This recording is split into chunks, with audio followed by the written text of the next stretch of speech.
Hi, my name is Jesse. I'm also responding to Jared's claim that paying professional athletes millions is an ineffective use of funds. One, because other careers with the same amount of or more stress, sacrifice, and pressure are paid far less.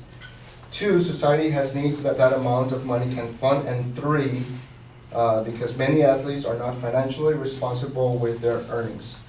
However, I must add that Jared's claim is more loosely based on a claim of value rather than a claim of fact. So that in itself is enough to dismiss the argument. However, my response to his claim is that paying professional athletes millions of dollars is justified according to the profession. Now, if we go back to Jared's first secondary claim, he states that other careers with the same amount of or more stress, sacrifice, and pressure are paid far less, and then he adds that the average yearly salary for an NBA player is $5.5 million, while they have an average career earning of $24.7 million.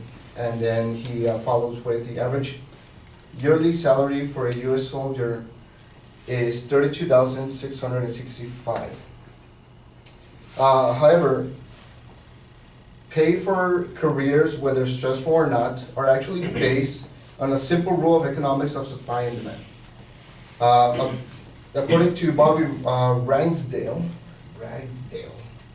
a U.S. Army officer and commander for the recruiting of state of California, and also the author of Should Military Service Members Be Paid More Than Professional Athletes, Actors, and Musicians, that he published in 2014, he lays out the criteria for recruiting U.S. soldiers, at least in the enlisted base, where he states that anyone with a GED or high school diploma can easily join the U.S. military. But then he continued that when you are recruiting for athletes, actors, and singers, the recruiters are actually looking for top-tier talent, because there's a lot of investment actually being put to sell that talent. And then he continues that in 2014, there was roughly about 1.4 million military service members in the U.S. Armed Forces. Now, we follow again the simple rule of supply and demand. When you have 1.4 million service members, there's enough supply there to meet the demand. However, he continues that in 2014, there were roughly about 15,000 athletes. So when you compare the demand with the supply, 1.4 U.S. soldiers, Marines, Navy men, versus 15,000 athletes, then the pay dramatically increases to pay for that top-tier talent. In his secondary claim, or his second secondary claim, he states that society has needs that amount of money can fund. And he follows that there are people struggling with cancer treatment payments, and also that organizations such as Volunteers of America that help homeless people can also benefit from their money. However, society already has effective resources and programs that are not only funded by the government, but also funded by athletes, actors, and singers. In her article, The 37 Most Charitable Celebrities, published on the Desert News, Mo Elizano states or writes that in 2014, everybody's singer and husband, Beyonce and Jay-Z, donated the Knowles Temenos Place Apartments, a $7 million housing project specifically to help combat the homelessness. The apartment today, in 2017, houses around 43 previously homeless men, women, and children. Also, I looked into other celebrity websites, and I came across this website called LookToTheStars.org. It's a Looks to the Stars Foundation, where celebrities pour an ungodly amount of money that gets distributed to all sorts of causes. And one of the ones that I took a look at is the St. Jude's Children's Research Hospital. And the article, or the statistics state that in 2016, St. Jude Research Hospital collected over $10 million in celebrity donations. Now, with the average cancer treatment averaging about 150 grand, that 10 million helped about 70 treatments, or provide about 70 treatments to combat the cancer treatment payments that Jared says that that money could be used for. So not only are these artists making the money that they're supposed to make according to their talent, but they're actually returning some of that money back to help and support causes. Now his third and last secondary claim, he states that many athletes are not financially responsible with their earnings. And all I'm going to say about that is that if you work hard, you play hard. It's their money, and they can do whatever they want with it. They earned it fair and square. I know Mike Tyson got several hits in the face, so he deserves that money. If he wanted to buy tigers and make a zoo, build a zoo in his house, he has every right to. Even though I do agree that they should have used that money more wisely, like he should have fixed his teeth rather than buy more tigers. And lastly, when it comes down to NBA players filing for bankruptcy, as it was previously stated, not only NBA players, athletes, actors file for bankruptcy, but there's average Americans that also file for bankruptcy. And but the main thing that I want to stress there is that bankruptcy does not affect anyone else but themselves and their families.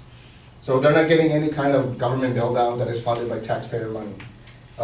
So usually their debts are worked out between themselves and the creditors, the people that lend them the money. So in conclusion, paying professional athletes millions of dollars is justified according to the profession because of the top tier talent that they're providing and entertainment that they're providing to the people that consume it. Thank you.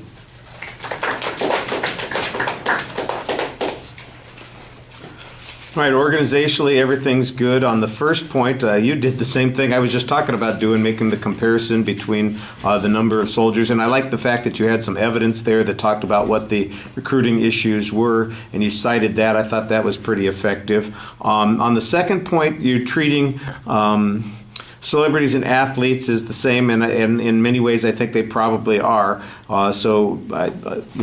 Beyonce, though, and her husband's very kind donations, though, since they aren't really athletes, and that's what the advocate was talking about, that does feel a little bit off the point. But the notion that people who make a lot of money also spend a lot of money in positive ways, I think is a good point to make on this. And as an illustration, I think it's acceptable. Like I said, I don't know that it directly responds to the point the advocate's talking about, but it does talk about the homeless issue that the advocate mentioned. So I think that that's a little bit helpful there. And then the St. Jude's thing, same sort of thing. And you should probably also point out that there are literally hundreds of organizations that get assistance like this. You've mentioned 2, and I'm sure that there are many, many more, and that would be a good way to maybe expand that particular argument.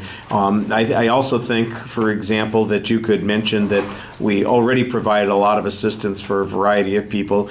There's not really any discussion of what barriers or deficits there are, why those barriers or deficits. The idea that somebody isn't getting cancer treatment because some professional athlete got paid an extra $5 million assumes a relationship there that is not demonstrated at all. And I think I thought you did a pretty good job explaining that through most of the speech. The third point I thought was pretty reasonable. I was just sitting here thinking of something else that occurred to me, another possible argument, and that is that when Mike Tyson spends $300 million, he blows through $300 million. Well, somebody got that money.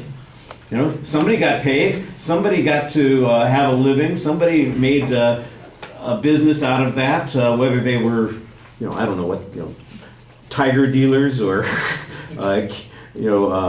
home cage builders or something. I know he didn't spend $300 million on tigers, but whatever it was he spent his money on, somebody is making a deal off of that. So that might have kept people out of poverty. That might have given them the ability to pay for health care and all those sorts of things. So there's another way to look at this from a different perspective. That's just an extra thing that suddenly dawned on me as I'm sitting here listening to this.